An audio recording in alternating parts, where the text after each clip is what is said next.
বুধবার সিঙ্গুর আন্দোলনে শহীদ তাপসী মালিকের অষ্টাদশ মৃত্যুবার্ষিকীতে কামারকুণ্ডুর বাজেমেলিয়া উজ্জ্বল সংঘের সামনে তাপসী মালিকের মর্মর মূর্তিতে মাল্যদান করে শ্রদ্ধা জানালেন রাজ্যের মন্ত্রী বেচারাম মান্না। জেনে রাখবেন, উচ্চ আদালত সিবিআই তদন্তের নির্দেশ দিয়েছিলেন এবং সিবিআই তদন্তে দোষীদের সাজা হলো, তারা আজও জামিনে মুক্ত রয়েছে। এখনো তাপসী মালিকের হত্যাকারীরা শাস্তি পায়নি।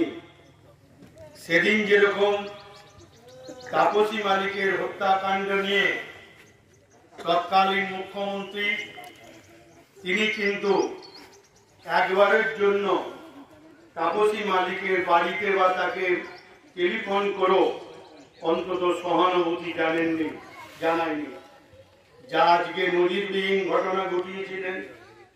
আরজিকরের হত্যাকাণ্ডে আপনারা জানেন যে মুখ্যমন্ত্রী নিজে তার বাড়িতে গিয়েছিল।